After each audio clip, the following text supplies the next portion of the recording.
Long ago, in a peaceful kingdom, a kind king and gentle queen longed for a child. But the queen fell gravely ill, and only a miracle could save her. The desperate king sent his soldiers across mountains and forests, searching for a legendary golden flower said to cure any sickness. At last, the flower was found. Its magic healed the queen, and soon she gave birth to a beautiful baby girl with hair that shimmered like sunlight. But one dark night, a wicked old witch named Gothel crept into the castle. She stole the baby away, eager to claim the magical power of her golden hair. Gothel hid the child in a tall stone tower deep in the forest.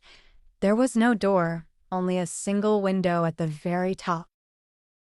Whenever she wished to enter, Gothel would call, "Rapunzel, let down your hair," and Rapunzel's shining braid would fall like a golden ladder.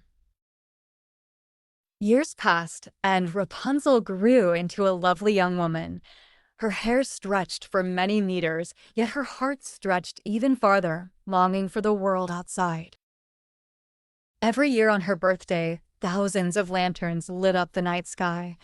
Rapunzel watched from her tower window, dreaming of seeing them up close one day.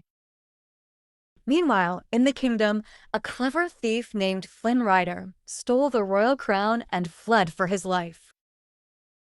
While escaping through the forest, Flynn stumbled upon a mysterious tower hidden among the trees. He climbed inside using Rapunzel's hair, only to be knocked out cold by a frying pan. Rapunzel stood over him, both scared and curious. When Flynn awoke, he found himself tied up with glowing golden hair. Rapunzel spoke firmly, "If you want your freedom, you must take me to see the floating lanterns." For the first time, Rapunzel stepped out of the tower. She gasped as her bare feet touched the soft grass and the warm sun kissed her face. Flynn watched with a smile. Their journey led them to a noisy tavern full of rough men. But Rapunzel's innocence and charm won them over, and soon everyone was singing along with her. Back in the forest, Gothel discovered Rapunzel's escape. Her eyes burned with fury as she vowed to take the girl back.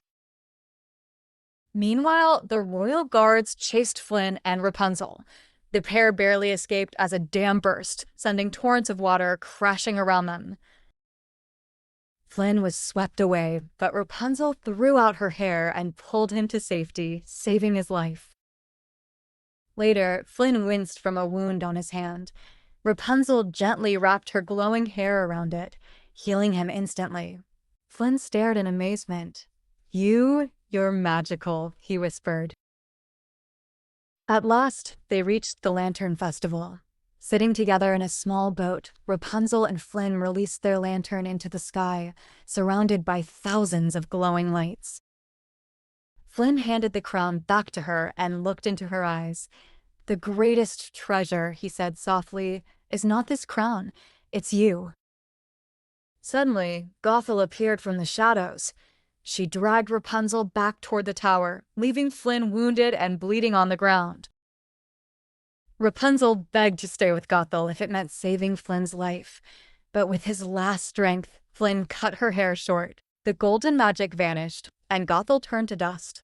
Rapunzel wept over Flynn, and her tears brought him back to life. At last, the lost princess returned to her parents. The kingdom rejoiced.